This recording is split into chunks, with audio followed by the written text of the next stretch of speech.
Vote में डकैती करने के लिए ये अब डकैती, ये तो सामने हम बोल रहे हैं इस पर कुछ नहीं करेगी, कहेगी कि झूठ है। पर जब जब मोदी डरते हैं तब तब पुलिस को आगे करते हैं। तो इलेक्शन कमीशन के इंतजार में है कि वो क्या कार्रवाई करती है। और 2 ईपिक नंबर में उन्होंने दोनों जगह फॉर्म भरा है। बीजेपी गठबंधन सरकार जो बिहार में है उसको हम लोग बोरिया बिस्तर बांटने के लिए तैयार है। ये सरकार डरा करके जो है नहीं रोक सकती विपक्ष के और हमारे नेता को।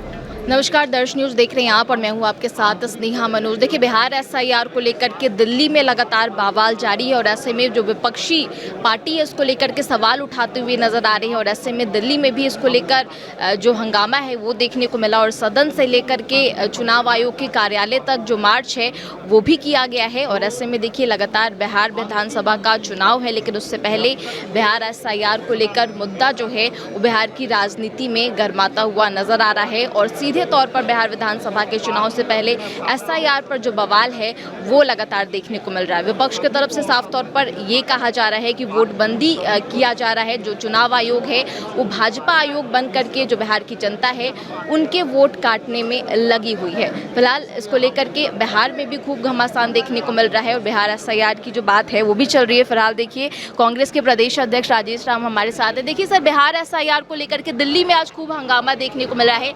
राहुल गांधी और प्रियंका गांधी को भी डिटेन कर लिया गया है। देखिए, ये सरकार जब जब डरती है या तो किसी एजेंसी को लगाएगी, पुलिस के लगाएगी, और जब जब मोदी डरते हैं तब तब पुलिस को आगे करते हैं। ये जग जाहिर है। बिहार की सरकार उसी एकदम लाइन पर चलती है। जब यहाँ शिक्षक कुछ मांगते हैं तो लाठी चार्ज करो, ममता दीदी कुछ मांगती हैं तो लाठी से भगा दो। हमारे युवा कांग्रेस के लोग बेरोजगारी के मुद्दे पर रोड पर आते हैं तो उसको लाठी से पीट दो, वाटर कैनन चला दो।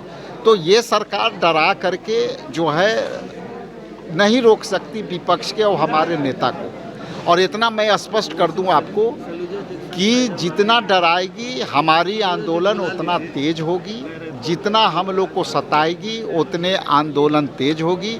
क्योंकि भारतीय राष्ट्रीय कांग्रेस पार्टी आंदोलन के मूल से आई है, आज़ादी के लड़ाई के मूल से आई है, स्वतंत्रता के लड़ाई के मूल से आई है। इसलिए जो है यहाँ नेता कार्यकर्ता सब बब्बर सिर है और बब्बर सिर कहीं भी जूझने के लिए तैयार है। विजय सिन्हा के भी 2 ईपिक नंबर को लेकर के अब वो घिरते नजर आ रहे हैं। देखिए, उन्होंने तो 2 ईपिक रखा, अब तो इलेक्शन कमीशन के इंतजार में है कि वो क्या कार्रवाई करती है।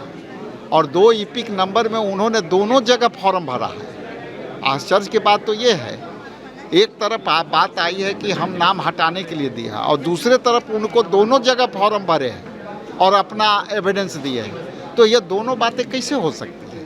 इसलिए इलेक्शन कमीशन जो है बीजेपी के लिए काम कर रही थी, अब देखते हैं कि इनके लिए क्या करती है। सर देखिए, बिहार में राहुल गांधी भी आने वाले और पहला मौका होगा कि किसी राज्य में 15 दिनों तक वो लगातार मौजूद रहेंगे। तो क्या कुछ तैयारी है बिहार विधानसभा के चुनाव को लेकर? हम पूरी तैयारी के साथ बीजेपी गठबंधन सरकार जो बिहार में है उसको हम लोग बोरिया बिस्तर बांटने के लिए तैयार है। चूँकि जनता भी माइंड मेकअप कर चुकी है कि वोटर के अधिकार जिस तरह से अभी वैशाली में भगवानपुर विधानसभा के हाउस नंबर 27 में बूथ संख्या 370 में 219 एक मकान में वोटर पाए गए हैं।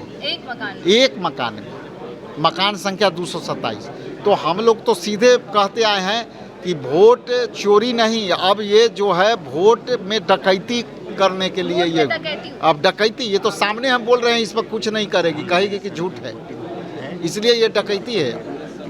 चलिए, शुक्रिया बातचीत करने के लिए। तो जिस तरीके से दिल्ली में लगातार वोट चोरी का जो नारे हैं वो लगते नजर आ रहे हैं और ऐसे में कांग्रेस के प्रदेश अध्यक्ष एसआईआर को लेकर के काफी कुछ कहते नजर आए, वोट डकैती की जो बात है वो कहते नजर आ रही है। फिलहाल बिहार विधानसभा के चुनाव से पहले एसआईआर पर खूब राजनीति होते हुए नजर आ रही है। लगातार विपक्ष की जो तमाम पार्टी है इसको घेरने में लगी हुई है। सहयोगी शशि के साथ स्नेहा मनोज, दर्श न्यूज़, पटना।